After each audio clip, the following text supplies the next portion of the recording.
Hello, everybody. This is Howie Hawkins. I was the Green Party candidate for president, also the Socialist Party candidate for president in 2020. And this podcast, Green Socialist Notes, is about continuing to educate and organize around the Eco Socialist program that my running mate Angela Walker and I ran on in 2020. And as those of you who follow this podcast, you know I'm in Europe. I've been here since October 21st. I've been in Georgia, Ukraine, shorter stays in Poland, Germany, and the Czech Republic, and got to London yesterday. And I was writing, regular dispatches about one a day for the first 10 days. And since then, my hosts have kept me so busy meeting people or, travel arrangements. It's just I haven't had time to post stuff. But there's a lot of stuff coming. There's a lot we can learn from what they're doing over here in different European countries. And I asked today's guest, Benali Hamdache, to come on. He is a elected Green Party councillor in the Islington Borough Council in London.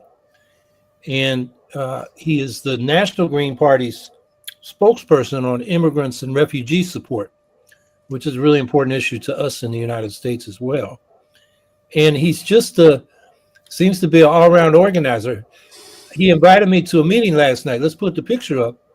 Yeah, this is a local meeting of the Islington Green Party. And they did a British thing. They do these quizzes. So we went through all these quiz questions all night. They fed us both dinner and dessert. And put this picture back up. I mean, I just want to challenge Greens. How many Greens in America have a local that can put that many people in a community center room? I think that's something for us to aspire to. So anyway, Benali's a great organizer, and thanks for coming on, Benali. Why don't you just first start talking about the organizing you've been doing in London, how you got elected, what you've been doing recently, because the Greens in the UK have stepped up their game, and they got 4 members of the parliament now, and a lot of people locally elected. So welcome, and tell us what's going on. Well, thank you for having me, and really good to meet you last night and be on tonight and having a chat and having a conversation. I'm massively passionate about organising. So I was elected as a councillor 2 years ago here in Islington. So I'm a councillor for Highbury ward. If anyone knows Arsenal football team, that's the Highbury area. Massively passionate about the difference that we can make as local elected representatives. I always think of that maxim where it talks about think global and act local, and the difference that we've been able to make as an elected representative here locally, whether that's helping residents avoid homelessness, helping the council take action on the climate emergency, and lots of other things like standing up for peace in Gaza. This platform has been really, really powerful. Now, I joined the Green Party, I think, about 12 years ago now. I dropped out my PhD and was looking for something good to do for my soul. I ended up debating between the Labour Party here and the Green Party, and the Labour Party weren't quite red enough for me. So I ended up joining the Green Party, and through that process, have seen the Green Party massively grow. When I first joined the Green Party here in England and Wales, we had 14,000 members. Today we're on about 56,000. When I joined 12 years ago, we had less than probably 100 councillors. Today we've elected nearly 900. And that kind of focus has really been delivered by a professionalisation of our work, a real focus on community organising. I'm really clear that I got elected by working really hard on our kind of housing issues, on our council housing here in Islington, where people were facing a council that wasn't looking after them, wasn't listening. Hugely passionate about what we can do, really excited about what we're trying to do in Islington. Here in Islington, I'm the opposition leader. We've recently formed a coalition deal with independents who support Jeremy Corbyn. And we're looking to kind of grow at the next local elections. But hugely passionate about organising, hugely passionate about eco-socialism, and the fact that the Green Party across the world has to be a principled socialist movement. Well, you're on the right podcast for that, because that's what we're trying to promote. Why don't you talk about how you became the spokesperson for immigrants and the refugee support? And, how you operate in the Green Party that way. Before you get into that, I today was at a meeting of the Ukraine Solidarity Campaign, where people who actually, I crossed their paths in Ukraine when I was there, were bringing material support to trade unions, particularly in the Donbass region, near the front lines. And they reported on that. And then after that, the meeting went to another demonstration. This was in support of Hong Kong trade unions. And the statement from the Green Party has a trade union spokesperson, Matthew Hull, who gave a great statement. He wasn't there in person, but it was read by him. And then they turned to me and asked me to speak as the American Green. So I did a riff off of the statement attributed to Martin Luther King that injustice anywhere is a threat to justice everywhere. So we all got to be concerned about trade union rights in Hong Kong and everywhere else, because and I spoke about Chinese workers in New York who I've worked with, who are undocumented immigrants, get their wages stolen. They have to work 24 hours for 13 hours pay as home health care assistants.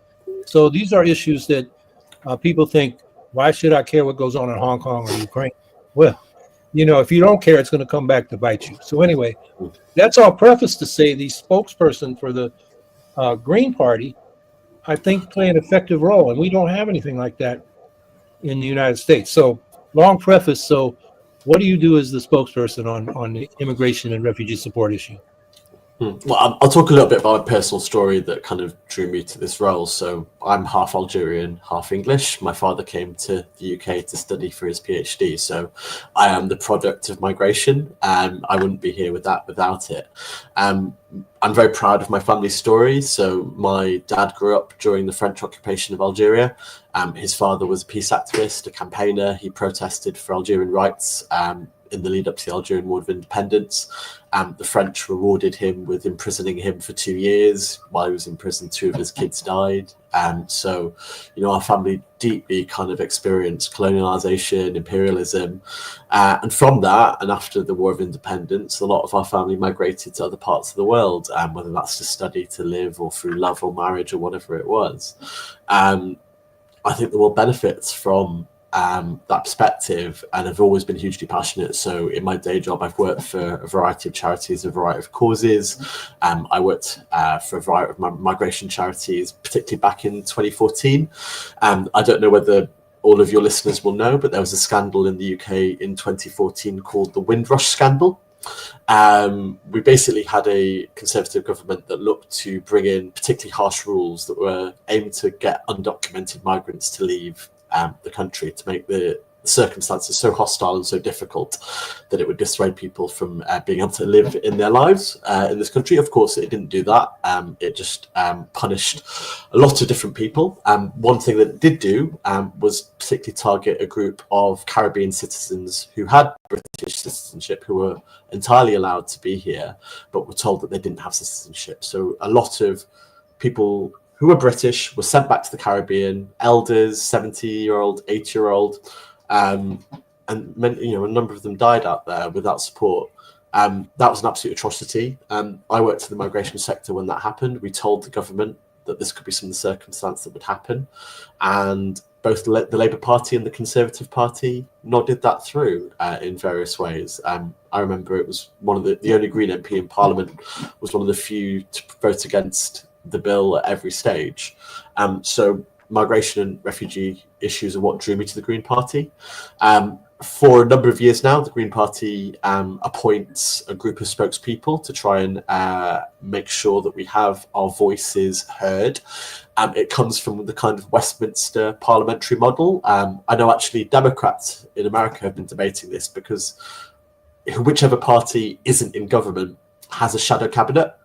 So they have a group of spokespeople appointed by that party, actually paid for by Westminster. That's a model that all political parties in the UK kind of follow. They appoint people to try and be their voices for those issues that consistently get out there. And we found it's a helpful platform to help people become better known, to get elected in various guises, to become more confident in the press and getting their voice out there. It's definitely a model that's benefited us. I can't say it's not without some kind of learning and growing issues, but it definitely works for us so that people get to know more than just one Green. We don't, but I think particularly from our political tradition, I think we believe in the idea that politics centered on one person or one personality is unhealthy. So having more spokespeople with particular briefs helps us have that sense of a team, sense of a party that's competent and ready, hopefully one day, for government. Yeah, the American Greens tried that after Jill Stein's 2016 campaign, and they couldn't say no. And we ended up with a shadow cabinet of like 80, 90 people. And then, trying to keep that coordinated, get everybody on message.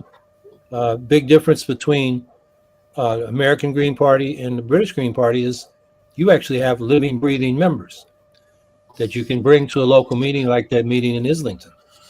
The American Green Party, like the Democrats and Republicans, is memberless. You don't, the way you identify with a party, you get to pick which primary you're going to vote in. Now, some of our state parties are member parties, but it makes it hard to have a membership that decides on a platform and can hold leaders accountable to it. So a lot of times we're more like an informal movement with prominent people or organized groups shouting, trying to get attention, but you're never sure whether the people shouting the loudest actually represent the majority of us. So I've advocated, and the Green Socialist Organizing Project advocates, we become a mass membership party, like the British Greens, like Greens parties all over the world. I mean, that was an invention of the left, the workers' movement in the late 19th century. So the only way workers could compete with the parties of the landed elites and the business elites that had the money. And I think, America, the left is still a century behind the rest of the world in doing that. So that's just to say that, we tried to do a shadow cabinet, but we put too many people on it. When I was running for president, we talked about it, but getting, even in the middle of a campaign, getting, 10 people, 5 or 10 people to all be on the same page when we haven't worked together before was a challenge. So, I'm just glad I got Angela Walker to run for vice president with me, because I know her and we worked well together. So it's a challenge, but I think you're right. The shadow cabinet idea can give more faces to the public and to the media, and the other things you mentioned, it develops our people. So we can do that locally, I'm thinking in my city of Syracuse, we could have a shadow president of the council, shadow mayor, shadow auditor, and they could issue press releases. That's an idea people could implement locally. So, so the immigration issue, let me ask you about this. I know at one point the conservatives were trying to get a scheme to deport people to Rwanda. And I actually had the Democratic Green Party leader and presidential candidate, Frank Habaniza, on his podcast to talk about that. So where does that stand now? Is that proposal dead, or is it still a possibility? So thankfully, the new Labour government did shelve that immediately. However, in their stance and goal to still look tough on immigration, the idea of offshore processing, so sending refugees to another country to be processed, hasn't gone away. I think it's quite notable that when Keir Starmer, the leader of the Labour Party, was first elected as Prime Minister, one of his first trips was to visit Italy and to visit Giorgia Meloni, of a political tradition that is described as far right. I think is absolutely far right. And Italy had been exploring a similar scheme where they were sending refugees to Albania. And Keir Starmer was full of praise for that scheme. I worry that the Labour Party's stance might be not Rwanda, but there might be another country that's more acceptable. And I think the story and the lesson that we have to learn from countries that have tried to process refugees in other countries, it's an abomination. It's a human rights outrage. Australia has shown the fact that it is a sure ticket to financializing the plight of refugees, to making certain corporations incredibly wealthy at the expense of human rights, at the expense of well-being. Countries like Papua New Guinea and Nauru, these are small Pacific islands with not much resources. Australia was exploiting them to host refugees. And truly, some of these camps were some of the most awful human rights abuses and nightmarish places that we could ever imagine. And so the fact that any country is looking at places like Australia and thinking of different ways of emulating it is truly horrifying. So yes, we have a government that is described as centre-left, but unfortunately on immigration, many formerly socially democratic parties in Europe are exploring new obscenities and new crimes, I would say, against refugees and migrants. Yeah, I think one of the things we can be proud of as Greens is that the European Greens and Greens around the world are really the only current in the world, political current, that has been pro-immigrant and defending refugees. Even you mentioned the Social Democrats, of course, the more conservative Christian Democrats and the far right, who scapegoats immigrants, viciously. But even on the left parties, like Die Linke, the left in Germany, had a faction that just left, the Sarah Wagenknecht faction, but they were punching down on immigrants like they were Donald Trump clones. It's a shame. So I think that's one thing we can be proud of. It just so happened last night I got a call from the Secretary General of the Papua New Guinea Green Party telling me that an Australian Green senator was coming to Papua New Guinea to observe what Australia was trying to do with the people they are expelling from Australia to Papua New Guinea. And when you say financial, they want to pay these countries to take the people, and the poor countries are saying we need the money. So it's moving populations against their will is fundamentally wrong. Absolutely, and I mean, the biggest fact is that some of the biggest drivers and causes of why people are leaving are our own government's choices, right? I look to the illegal war in Iraq. The fact is that was a huge driver of Iraqi refugees to this country. That war should never have happened.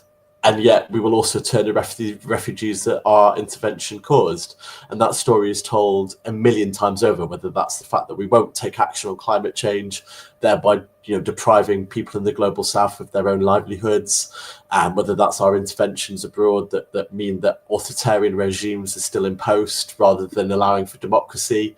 The fact is that we are causing these people to be forced out of their homes. And I think it's really important that when we talk about migration that we aspire to migration being a positive choice, but right now we live in a world where people are forced out of their homes, and in return we block them sanctuary and safe harbor.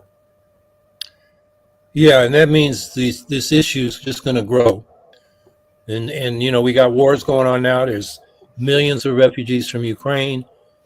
The Palestinian diaspora is being expanded by these brutal wars that Israel is conducting against Palestinians. And you mentioned the climate change. We need better solutions to this issue than we're getting. And the far right is gaining politically because they punch down, and then the moderate left, like the Labour Party or the Democratic Party, they're more like a conservative party in European spectrum, but in any case, they monkey, or what's the word? They ape the Republicans. So Kamala Harris said, well, we had a bill on immigration to tighten up immigration and deny asylum to people.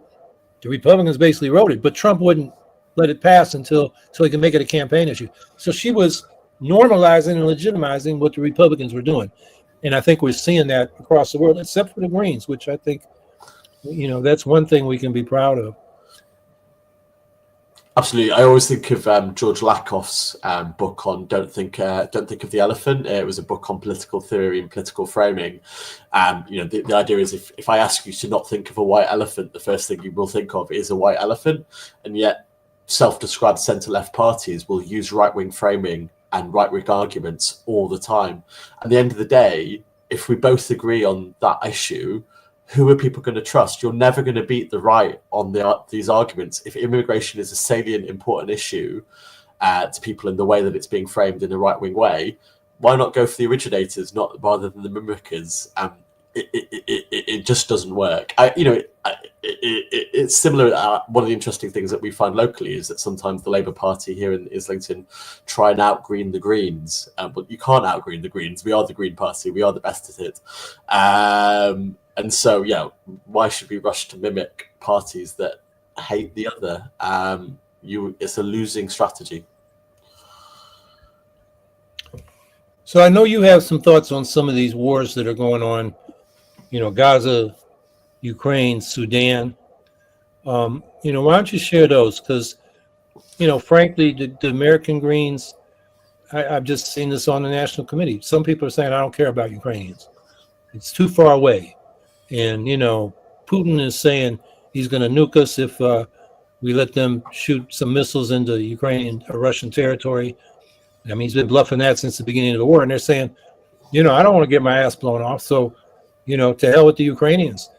You get that kind of disregard for solidarity with people being oppressed, invaded, occupied around the world. We have got concern in America from a minority for the Palestinians, because that's been genocide live streamed on screen. But even more people are threatened with death and destruction in Sudan. So I'll just let you take it from there. We got some real issues we're not dealing well with. I think we have to kind of be clear that an unstable world is an unhappier world. The world has never been more interconnected. The fact is that, just look at the fact that when the Houthis were targeting trade through the Suez Canal, that impacts us all. We know all prices are impacted by war and conflict. We're living in a world where resources are finite and are ever reducing and ever more competed for, and a world that has more war, has more conflict, has more death, is one that our children are going to find less safe, less secure, and have less opportunity in. And so, if you're not able to look outside your own interest, it is in your interest that we have a more peaceful world. And I'm very proud of kind of the Green Party's commitment and vision for peace. But we also, I think that strong belief in democracy and fairness and justice. I mean, what we've seen in Gaza is genocide and is a war crime. And I think it is absolutely horrendous that our collective governments continue to prop that up and nod it along. And that certainly, for us in the UK, our principled position on Gaza has meant that a lot of voters are looking to us with fresh eyes, and a lot of voters from different communities who'd been very loyal to other parties are looking seriously at committing and have voted for the Green Party. And that's been really, really powerful. And, on Ukraine, again, I think we have to apply the same moral lens. I think we have to oppose imperialism and border stretching and aggression from whoever it comes, whichever pole of the world it is. And, the fact is, to see Russia invading to try and take Kiev was, again, a moral obscenity. We have to be crystal clear applying that to wherever we are in the world. And of course, finally, Sudan. Sudan is one of the world's biggest unspoken moral outrages. Genocides are happening there right now today. And the fact is, particularly here for the UK, from a prison, we are arming countries like the UAE, who are happily arming rebel groups in Sudan who are killing innocent civilians. The fact is, we can't say and turn a blind eye to these issues, because in many cases our governments are making them worse, and we have a moral responsibility to deal with that. Yeah, one of the things that struck me in this trip is people in Ukraine, a small country next to a huge country that has historically colonized them, asking what happened to the post-World War II, international system that was supposed to prevent what's happening to Ukraine. You had the UN Declaration of Human Rights, the UN Charter, the genocide and other war crimes conventions in Geneva. And they're saying, how come you can't apply them to defend us? And so they've said, and this is coming from the left, that the left needs to come up not with just a way to criticize wars, but to put forward a positive program for international security. Does the UN need to be reformed or whatever? And in fact, one of their writers, who is actually a frontline soldier in Ukraine, Taras Billis, got the Daniel Singer Prize for writing an essay about that question. So then I go to the Greens, who are in a different group than Taurus. They're saying the same thing, except their target is the European Greens. They're good at criticizing wars, but not presenting a positive vision for a security architecture that could work. I just found that striking. And then I talked to a Georgian activist who was asking the same question. So I think that's a challenge for us. We do have some people in the peace movement in the United States that talk about this, but it hasn't had any traction. It's never come up in political campaigns. And it seems like an issue the Greens could pioneer on. And, I don't know more about, I'm going to find out. I should add this to people. I was supposed to come back Wednesday next week to the United States, and I got here, and people like Benali told me, hey, the Greens are having a European meeting in Dublin, Ireland next week. So some of the Greens I wasn't able to meet with, like the German Greens, I'm going to be able to buttonhole them, as we say in American parlance, and, talk to them about some of the issues we have. So I will probably be here another week, make the arrangement. So anyway, this international, we need a positive, program, not just to be able to criticize the wars. But I think one of the biggest examples of what we can talk about is the way that capitalism enables the worst actors to escape all the consequences of how they're behaving. I mean, the fact is that for many years, London was a safe haven for some of the most corrupt Russian money, oligarchs who'd enriched themselves from the collapse of the Soviet Union, people who'd enriched themselves through some of the worst kind of behaviour. And London and the Conservatives here happily accepted him. In fact, many of them became some of the biggest donors towards the Conservative Party. And then when the Ukraine invasion happened, I don't think enough was made of the hypocrisy of the Conservative Party, because some of the leading lights connected to the Russian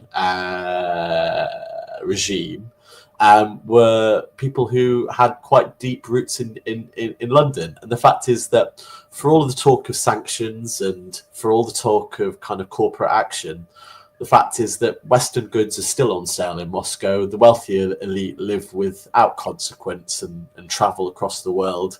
And of course, the consequences sit elsewhere. And so, the hypocrisy of the economic model that we live in means that the perpetrators of some of the worst injustices never see the consequences. Yeah, capitalism, competitive accumulation, it inherently provokes conflicts that can lead to wars. And that, I think, would need to be part of a positive program for peace. I tried to raise that in my presidential race. I'd say capitalism creates wars, along with endless growth, creating environmental destruction and climate change. And I had a whole list of things that are inherent to capitalism, but one of them was wars. And that's not part of many discussions, even in the, broader peace movement. And even, the socialist left, they tend to, one group of them tend to do a geopolitical analysis of state interests. Like on the Green Party National Committee this morning, and I haven't answered this, they say, well, this is an inter-imperialist conflict in Ukraine, and therefore we shouldn't support the U.S. side. And I'm thinking, well, what do the Ukrainian people say about that? They don't care, inter-imperialist, this imperialist, that imperialist, they just want Russia off their backs. So that's, we need a class analysis of how to be in solidarity with oppressed and exploited and occupied peoples. But the left tends to get into the geopolitical analysis, as well as I would add in the U.S. I don't know how much of a problem this is in the U.K., but there's a tendency to conspiracy thinking.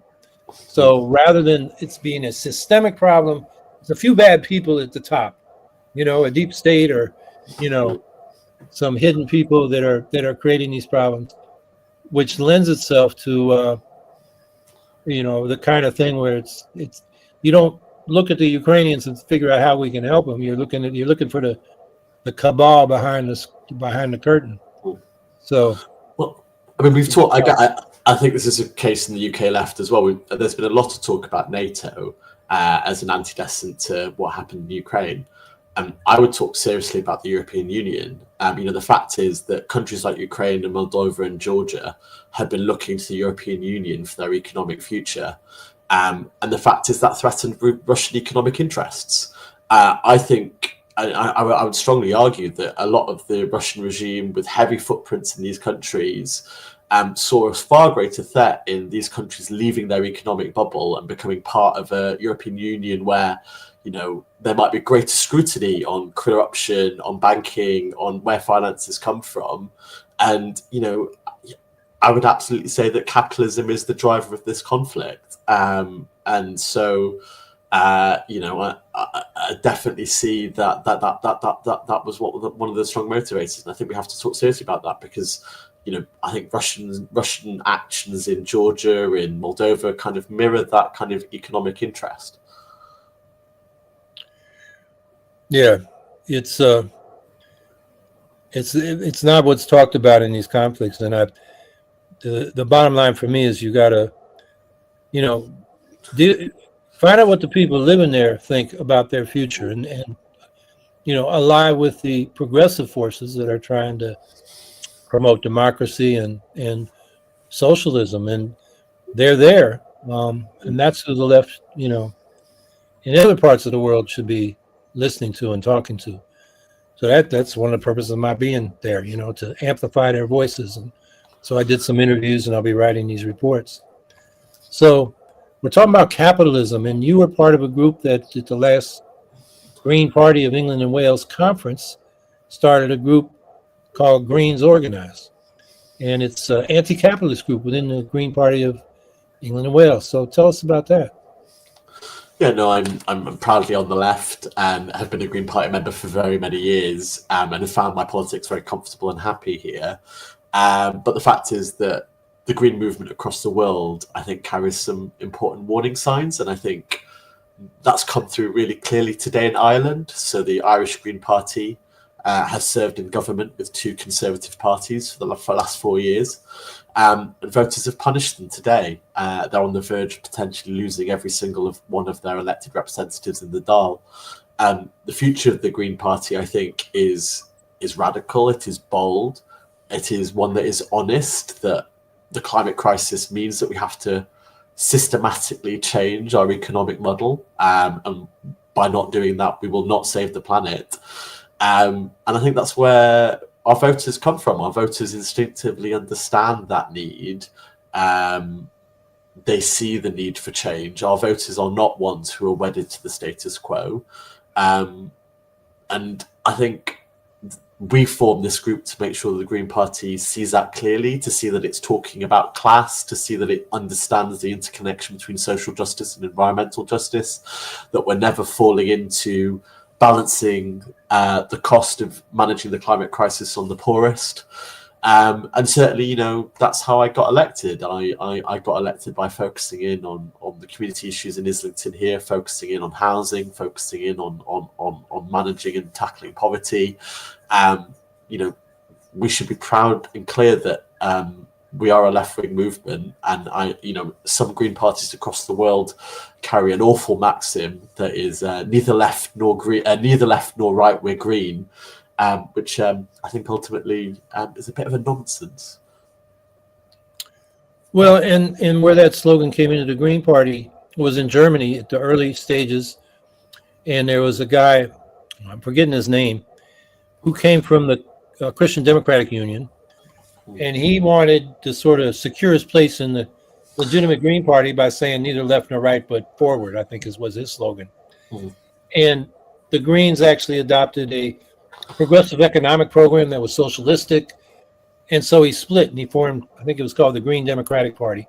And it's become an eco-fascist party. It's a minor party, but they want to, unlike the rest of the Green movement, you know, basically create a fortress Europe and keep all the immigrants out, and basically deal with climate change by imposing austerity on everybody but the good Germans who, you know, earn their high standard of living. I mean, that's the kind of politics that comes from that. You know, the question is the left and right. You know, the left was about freedom, equality, fraternity, or solidarity. And the right was about, you know, hierarchy, traditional values, status quo. And that debate, you know, hasn't been resolved, even though I know in America, probably in Britain, that the right, the Republicans, for example, have adopted a lot of our slogans. Freedom, free market, uh, equal opportunity. They've tried to reframe the left's values within a capitalist framework. So that debate goes on. So to say, I think you were right. It's nonsense to say you're beyond left and right. The question is, which side of the barricades are you on? I think that's really the question. So I think one of the reasons you guys, in reading about it, we put a couple articles in the chat. Well, the one from the Islington Tribune. There's also one from the Guardian. Oh yeah, it's in there too. I'll tell you more about this thing when it was launched. But one of the things those reports said is, Labor Party is shedding people who, they were in there with Corbyn, but when they shed Corbyn and moved to the right with Starmer, there are a lot of homeless, Labor lefties. I met a couple of them at your meeting last night in Islington. So talk about that side of this group Greens organized. Yeah, definitely. I mean, one of the things that we set this group up for is to show that there's a proud home for socialists within the Green Party. And actually, from our launch, we had, I think, 200 people at Green Party conference for our launch event. Off the back of that, many people have since joined the Green Party because it's been that important signal that we are just more than gardening or the environment. The environment's very important, but we see the connection between the economic model that we're under. And so it's been an important signal for people who are left adrift outside the Labour Party, wondering where their passions and their organising might sit. And so we've had, trade unionists, we've had socialists, we've had people who are active under Corbyn's Labour Party, councillors even, who've come over inspired by the arguments and the case that we're making. And, I think there's a real opportunity for this group. We're still working through kind of our democratic processes, who spokespeople will be, how it will be organised as a group. We're deeply committed to that being a democratic body. But, there's a real space for this in politics, and that's been kind of seen by the number of people who signed our declaration, who've come to our events and who are working to help form the future of this democratic, socialist, left-wing group. So there were a number of former Labor Party people that ran as independents, were elected. I know you talked about in your Islington Borough Council that you're a leader of a group combining the Greens and them. Are many of them thinking about coming over to the Greens, or are they kind of wedded to the Labor Party just out of tradition and inertia? I think there's a range of things going on. Certainly, I think Greens Organised was also kind of launched into this response as to whether or not another party on the left might form, or whether or not the future might be a range of kind of left-wing independents across the country. I think certainly our argument and hope would be that the Green Party can be that leading left-wing party, and we're the party most ready to rise that challenge with the infrastructure of the party, the resources to make that happen. I think politics in the UK for the last 100 years have shown that starting a new political party is a very, very hard job, and that takes time, and potentially time that planet and the society doesn't have. Certainly here in Islington, we're working very hard to cooperate with independents. We might be separate groups. We will see how the local elections go in 2026, and to see whether Greens are successful in electing more councillors, whether the independents are successful in getting re-elected. We don't know that yet. But I will say, it is you'll know this from America, that, the electoral system that we use that isn't proportional means that it's a very hostile and difficult space for parties outside the big two to succeed. The Green Party has been around in the UK for 50 years and is just about started to crack that at the very beginning. So, the electoral system that we work within is a closed shop, and it is designed to keep newcomers out. I know there have been campaigns for proportional representation and preferential voting, instant runoff voting for single district seats. And you actually have it in some of your municipal jurisdictions and regional assemblies. Where does that movement stand in the UK? Yeah, so the London Assembly, we have a regional parliament, and there are 25 London Assembly members. The Greens have 3 out of 25. We are the one of the third biggest party there. It definitely makes a big difference, and also the Scottish Green Party. So in Scotland, the Scottish Parliament has proportional representation there. Until recently, we had a Scottish Nationalist Party and a Scottish Green Party government. And, again, some real big successes for the Scottish Greens there that make me very proud to be a Green. Those kind of incremental introductions of a more proportional system happened under the last Labour government. They kind of stopped when the last Labour government ended. The current leadership of the Labour Party has shown itself to be very hostile to any kind of electoral reform. I think certainly they see it as simply aiding their challengers on the left. So I think, sadly, it feels quite unlikely. We did actually have a national referendum on electoral reform in 2014 that was unsuccessful. And so that referendum was a massive blow to the progress of winning some of that. And I know similarly in a lot of American states, some states have rejected a more proportional system recently. I think there is a grassroots movement that is campaigning for electoral reform, but when poverty and conflict and so many issues are right at the top of people's issues, it can be sometimes difficult to have that conversation that actually, if we had electoral reform, then we might find ourselves all a bit better governed, and some of these issues might not be quite as difficult or sharp. But it's a story on the way to another story that sometimes is harder to have. Yeah, I can see that. But the people using proportional representation in the London Council or the Scottish Assembly, they seem happy with it. There's not a movement to repeal either, is there?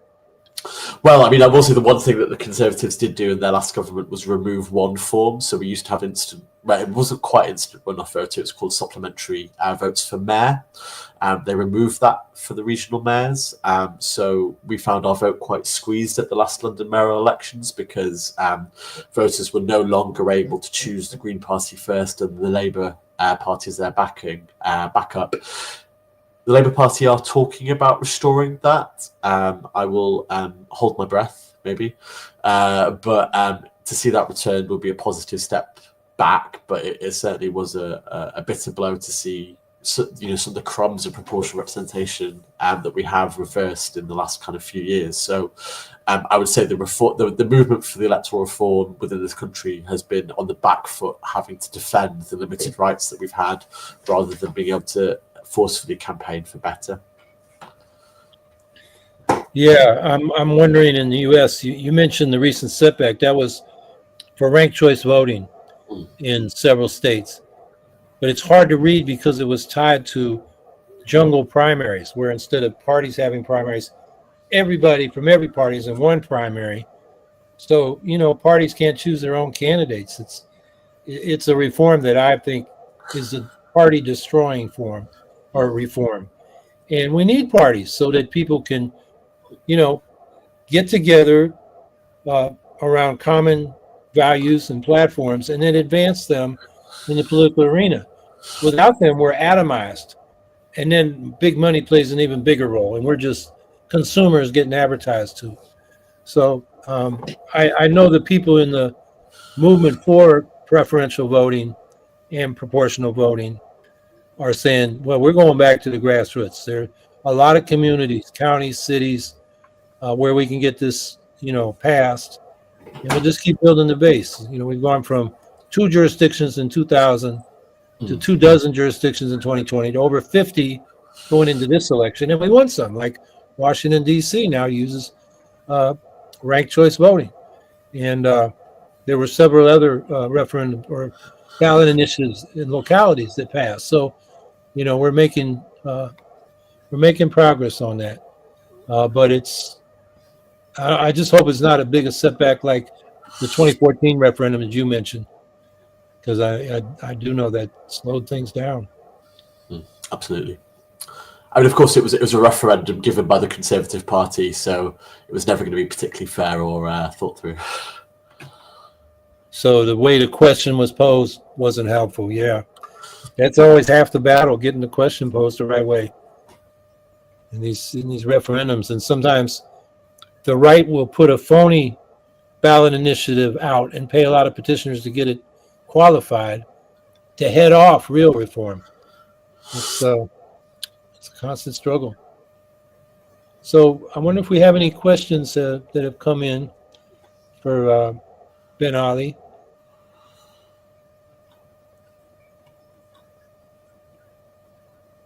Here we go. Chris Blankenhorn. In the U.S., I think a contributing factor to the lack of international solidarity is we don't even have a serious solidarity culture across the U.S. left. Decades of sectarianism have left us unable to actually practice basic solidarity, let alone expand that to an internationalist solidarity. Well, you have any thoughts on that, Benali?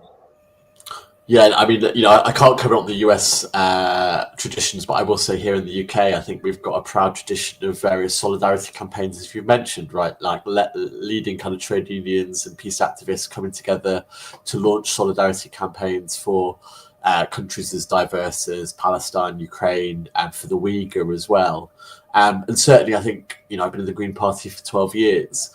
I think one of the proud features I've always seen at Green Party conference is various kind of peace activists and campaigns for independence coming along to speak to conference. I think it's meant that we stayed in touch with our internationalist roots. I still remember West Papuan campaigners coming to speak to Green Party conference. I think that was incredibly powerful and really important. So I think we do have a strong internationalist tradition within our party, and long may that continue.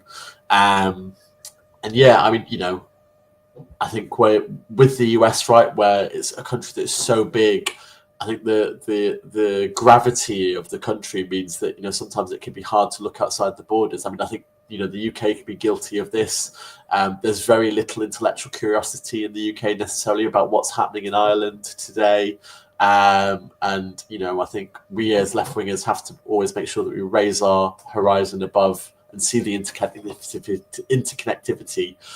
And I think also that's really important as well about connecting in diverse communities. I mean, one of the things that the Green Party in England and Wales has been poor at is the diversity of our membership and our supporters. But having a keen internationalist view, particularly recently on Gaza, has meant that communities and activists who would never have considered the Green Party before are proudly wearing our banners and getting elected even. Yeah, we found that in this election where Green Party was real clear that, we need an arms embargo on Israel till they start recognizing Palestinian human rights. And we're the only ones saying that. So we have attracted new people. And I think just from a strictly party building point of view, international solidarity, particularly in America, which is a nation of immigrants, except for the indigenous people. And so there are a lot of people that would be attracted to a party that was in solidarity. I don't think it's so much left sectarianism. I think that's because the left is so small, tiny, and weak that the left is trying to organize the left instead of the people, and so they fight each other instead of going out and doing real organizing. I think that's the problem in the left culture. But the internationalism, I think that's more an American problem. We are very insular. We're much more insular than England, and parochial. And unfortunately, that attitude is infiltrated, is common on the left as well as the mainstream. And that, I think, is something that's up to the left to, explain why internationalism is so important. Like I did in my little speech at the demonstration here today for Hong Kong workers. Injustice anywhere is a threat to justice everywhere. So even if you aren't in your gut concerned about a particular people, if you don't, pay attention, it might come back to bite you. Well, and definitely I found there's a real synergy between the community organising that I do and some of the internationalist issues that we're talking about. I have poor patience for infighting. I spend my time out in my community working hard to engage, and I'm off door knocking tomorrow in Highbury Ward, talking to residents about what matters to them. But also, I'm using my platform. Highbury is a community that's incredibly internationalist, is really diverse. We had local demonstrations for peace in Gaza. I was out there speaking on that platform. There were terrible race riots this year all across the UK, where far-right activists were attacking refugee hotels, were attacking diverse communities. Here in Islington, we formed a cordon and a peace and solidarity march alongside Finsbury Park Mosque. And so there's just many ways that I find this platform means that, I'm working hard to get issues addressed in my community, but also building that synergy and awareness of international issues as well.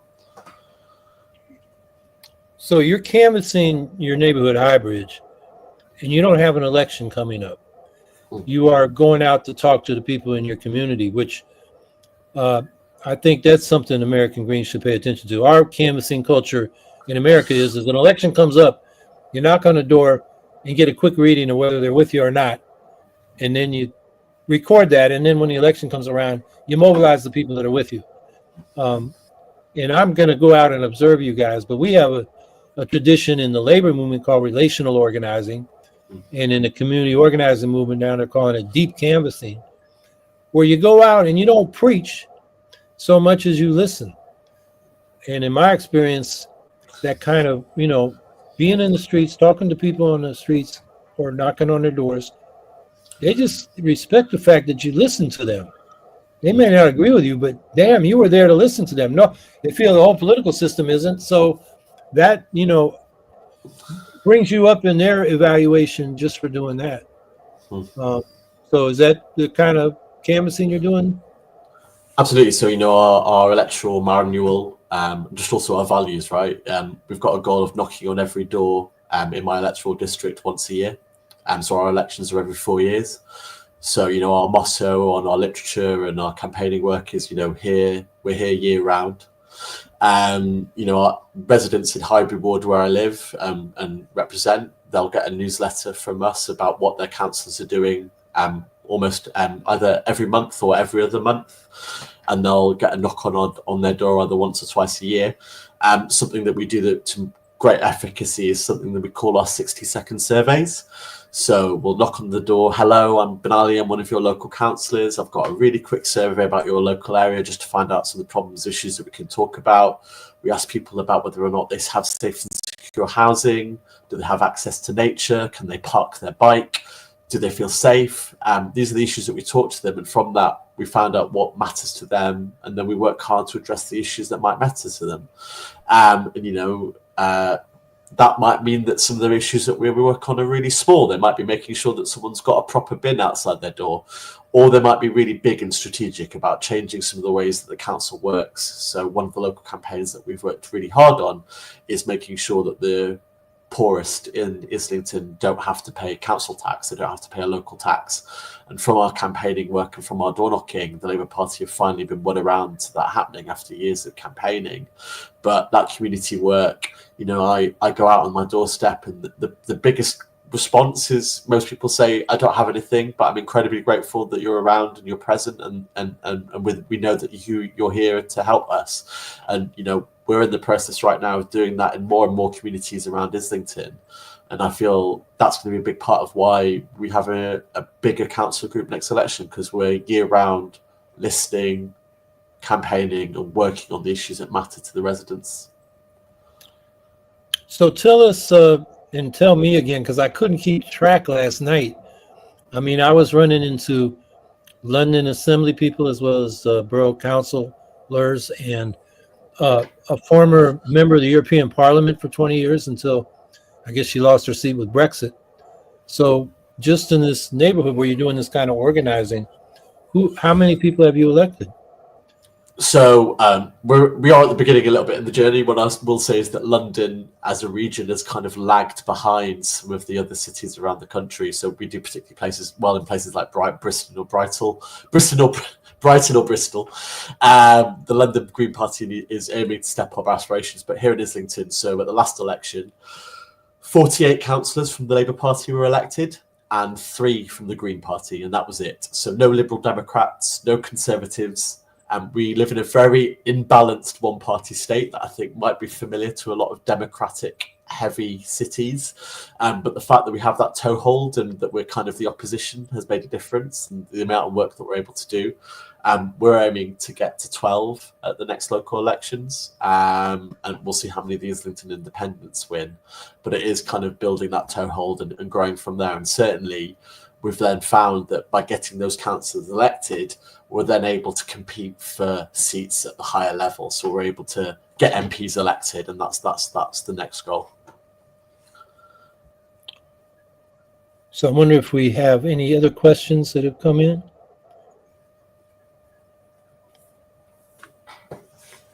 Janelle, what group do you suggest has the best solidarity campaign roadmap?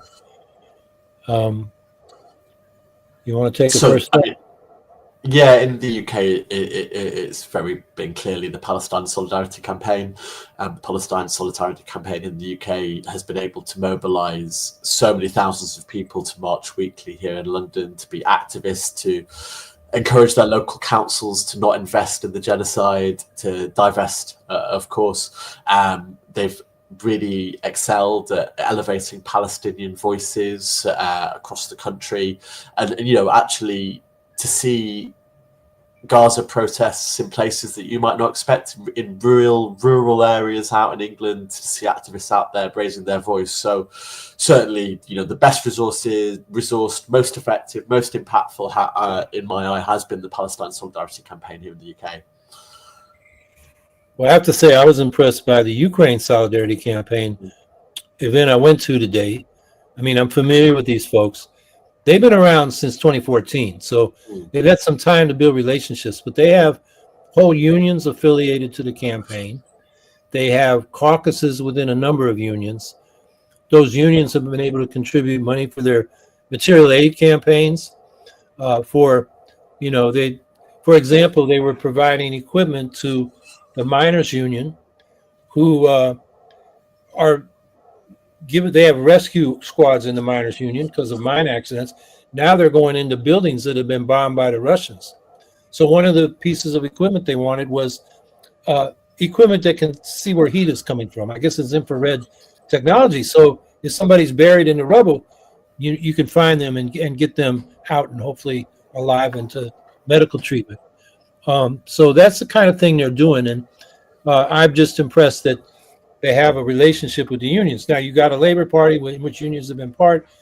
A lot of these people are in the left wing of the Labor Party, so they have a head start over us in the United States. We have a Ukraine Solidarity Network. It's a couple years old. We have a lot of people who have been labor leaders, who signed our mission statement, have been labor activists, me included. But as far as getting unions directly involved, we're just starting that now with the material aid campaign that maybe next week we'll put in the chat how you can contribute to. We're trying to raise generators for families that the miners union and the railway workers unions who need a generator for heat and electricity because Russia's bombing the energy system and they're going into winter. So this is so families can stay warm and have some lights on. And it's a modest campaign, but I'll tell you, being in Ukraine, the fact that I was there, they just really appreciated that somebody cared. Because, you're in a small country, attacked by this huge country, and then the West seems to be drip feeding them weapons and restricting what they can do. And they wonder, are they really trying to help us or what? So I think the Ukraine Solidarity Campaign here in Britain is a good model for us in the United States. So,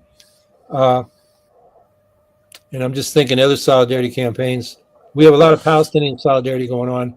I think the organizing, it's problematic, but I don't even want to get into that now. It's politically problematic. And I think that's limiting the scope. But the field is wide open because the Democrats have been totally committed to arming Israel to destroy the Palestinians, which is, it's a big war crime. Absolutely. Okay, another question. How many local offices are there in London? You have your borough council, about 50, but you also mentioned the London Council. thinking about Chicago, where Chris lives near, we have 50 total. That's aldermen, I guess. The neighborhoods don't have their own ward councils, just 50 people elected to represent the entire city. Seems like you have a much more democratic, localized system in addition to the citywide body. So, absolutely, I've definitely been struck by you get quite big American cities that seem to have very small city councils. So in London, there are 32 London boroughs. So each London borough has its own council, as well as the London Assembly and the London Mayor. So that's that kind of regional grouping. Each London borough will have councillors, possibly as low as 48, maybe as high as 60, but it kind of depends on the size of the borough. I think in total across London, I am one of 1,800 councillors that are elected in London. So that's quite a big room to put us all in. You wouldn't, not that you would, but yeah, it's a much more democratic system. I mean, I would say there's still problems with it. I mean, we definitely find that power in the UK is very centralised in Westminster, and that local councils find their budgets cut and their powers to make decisions very limited. There's been many years of centralising power here in England and beyond. But that does mean that when we're looking to make that incremental electoral kind of toehold, it is easy. The ward I represent in Highbury is about 6,000 houses. So, a team of 5-10 door knockers could knock on every door in a year very easily, because we're working with an electoral unit of about 6,000 houses. So yeah, it's a much more democratic system. It is more decentralized, and each most of the 32 London boroughs will have their own Green Party. There are some of the outer boroughs where we struggle to organise it effectively as much. We do best in kind of inner London, where maybe politics is a bit more diverse and a bit more socially liberal and a bit more left wing. But we have a number of councillors across London, with the official opposition in Richmond as well. We've been growing in Hackney. We recently won a by-election, a special election in Hackney that was really successful. We took that off Labour, but that's the kind of units that we're able to. And certainly, I think the success and the growth of us and being able to elect MPs from Parliament has been taking politics to us as local a unit as possible, building power from there, and building that movement and that team, but starting as local as possible.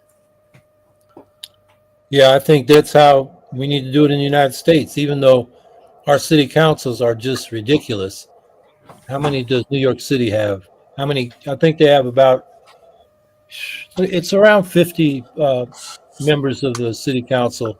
I can't remember the exact number, but in a lot of cities like Los Angeles, the council districts are bigger than congressional districts. Like Los Angeles has, I don't know, 8 or 5 or 6, something really stupid number of councilors that are so distant from the people that the city government pretty much doesn't exist in most people's minds. And you compare that, we just heard about Britain. I remember talking to German Greens. They have municipal parliaments, and they have, in a city like mine, Syracuse, with 140,000, they might have a municipal parliament of, 50 or 100 people. My city has 10 councilors. It used to have 20, and I've brought up, well, we should go back to 20. The building can hold them, and it'd be more representation per councilor. And of course, the editorial board, people are saying, yeah, but the 10 people can't get along now. What are you going to do when you have 20? I said, Robert's rules. You need better representation. There are ways of bringing debates to an end.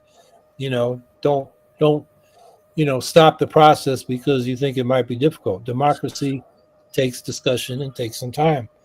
And one of the things you mentioned, how it's been centralized in Britain.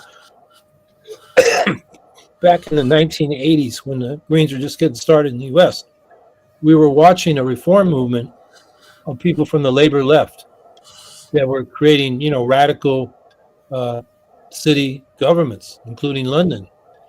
And Thatcher's response was to take power away from the locality.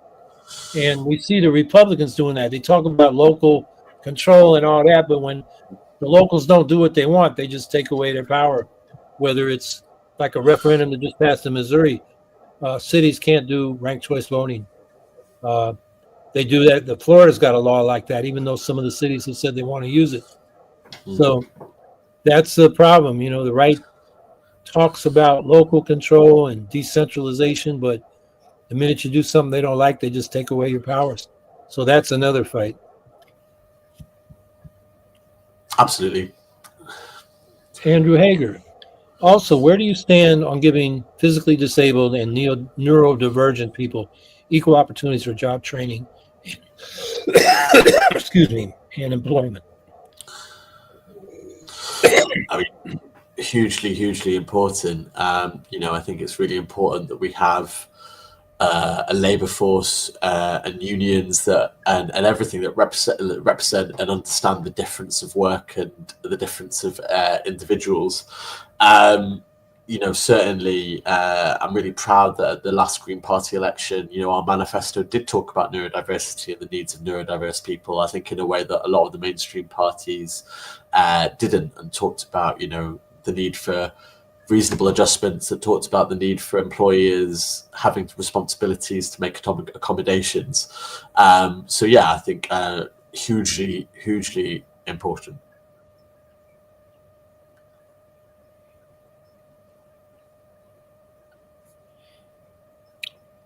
Okay, well, we've used up our hour. I was just going to see somebody said, Janelle, Public Rail Now campaign is a relatively new coalition, yeah.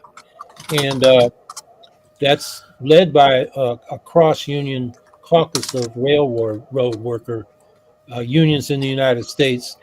And they've got some pretty good traction. And maybe as the last comment, I know that I think the Green Party wants to re-socialize the rail system that Thatcher privatized. So maybe you could say a few words about that. Yeah, definitely.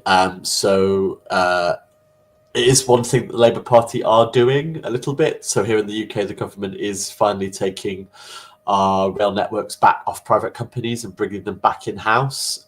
This is something that we've been campaigning for years and something that the Labour Party have been resisting for.